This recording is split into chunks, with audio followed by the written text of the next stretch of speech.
When Jerry Gottlieb left the Air Force, he turned down Harvard to run the family furniture store and provide for his children. At the age of 50, he finally got his PhD and became a marketing professor. Working at Miami, then Western Kentucky. In 2018, then 84, Jerry moved back to Scottsdale, intending to live out his final years in the small home he had been renting out. His obituary reads, "Jerry had a heart of gold, and that heart failed on the morning of March 13, 2018. He left his Scottsdale house to his daughter, Debbie." Everything that my dad owned was in that house. Debbie, who is a real estate agent, says she planned to keep the home. She and her brother left it as is until he could come to town to go through their father's things together. Sounds like the house was kind of a time capsule. Yeah, it was. In December of 2019, with her father's will going through probate, Debbie noticed something was wrong in the county tax records. So I put in his address, and it belonged to Zillow, and it showed that it was on the market, and it was cleaned out. I went to MLS, and it was empty. What went through your mind? I was sobbing. I got in my car and I got there as fast as I could. When she got there, the locks had been changed. Someone had literally stolen her father's home.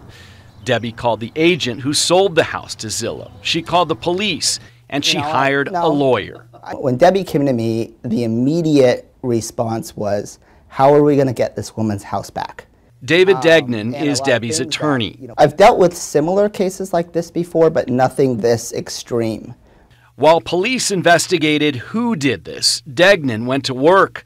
The house was already for sale again, and Debbie discovered she isn't the only victim.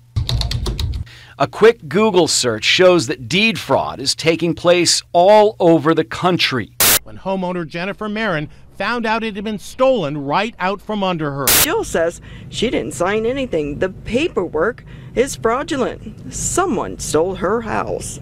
Passed down from his grandfather until late last year, Simmons discovered he no longer owned the home. There are so many different stories of how deed fraud occurs. Jessie Walnick is a real estate attorney who works deed fraud cases.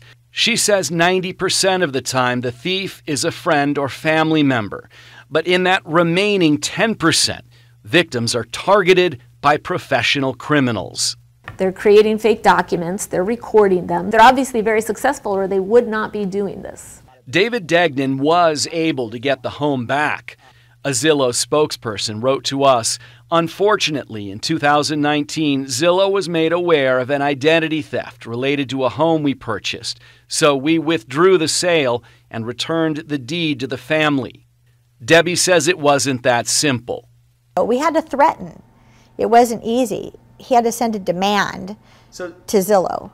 She got the home back, but none of Jerry's possessions were left inside. All of our family pictures were gone. They tossed them. So it was hard. She says she found some of the items for sale on the internet.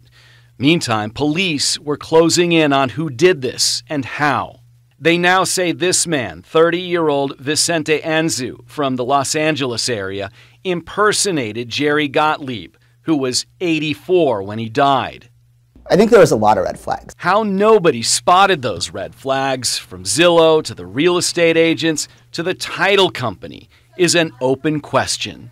The criminal had an ID, and it showed that he was born in 1988. My dad bought the house in 1978. Nobody put that together. The people involved in this case agree real estate agents need to be more aware of this kind of crime.